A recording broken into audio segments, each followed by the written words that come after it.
उत्तर प्रदेश में इस वक्त लाउड स्पीकर का मुद्दा चर्चा का विषय बना हुआ है। अब अखिलेश यादव ने यूपी में रमजान के महीने में लाउड स्पीकर की अनुमति सरकार की ओर से न दिए जाने पर आपत्ति जताई है। अखिलेश यादव ने शुक्रवार को पत्रकारों से बातचीत करते हुए बीजेपी पर बड़ा हमला किया। उन्होंने कहा कि बीजेपी इस्लाम विरोधी है। बीजेपी हर वो काम करती है जिससे सामने वाले को नीचा दिखा सके। धार्मिक आयोजन में जो लिमिट है, जो सुप्रीम कोर्ट कहता है कि इतने डेसिमल का जो साउंड को नापने का जो मानक है और जो सुप्रीम कोर्ट का है वो देना चाहिए, क्योंकि भारतीय जनता पार्टी की राजनीति इस्लाम विरोधी है, हमारे आपके विरोधी है। इसलिए हर काम वो करते हैं जिससे किसी को हम नीचा दिखा सकें। सर शंकराचार्य, अब आप देखिए शंकराचार्य को क्यों नीचा दिखाया? इसलिए दिखाया कि उनसे सुप्रीम कोई नहीं हो सकता। मुख्यमंत्री जी सर्टिफिकेट क्यों मांग रहे हैं जब वो एक पैर पे खड़े होकर योग नहीं कर सकते? तो काहे के योगी हैं? अखिलेश यादव के इस बयान का कांग्रेस ने भी समर्थन किया है। कांग्रेस भी कह रही है कि बीजेपी मुस्लिम विरोधी पार्टी है। कांग्रेस ने तो ये तक कह दिया कि बीजेपी संपूर्ण समाज की ही विरोधी है। भारतीय जनता पार्टी सिर्फ मुस्लिम विरोधी नहीं है, भारतीय जनता पार्टी संपूर्ण समाज विरोधी है, सभी धर्मों की विरोधी है, सनातन विरोधी है।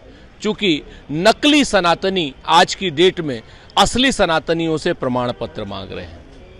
शंकराचार्य जी के से प्रमाण पत्र मांगा जा रहा है। शंकराचार्य जी को बताया जा रहा है शंकराचार्य जी के बटुकों को पीटा जा रहा है, और शंकराचार्य जी के नाम पर जिस तरीके से राजनीति में कालनेमीकरण हो रहा है, ये अपने आप में बहुत ही बेशर्मी की बात है भारतीय जनता पार्टी के द्वारा, और निश्चित तौर पर पूरा समाज इसका बदला लेगा। तो भारतीय जनता पार्टी सिर्फ मुस्लिम विरोधी नहीं, भारतीय जनता पार्टी तो असलियत में सनातन विरोधी भी है।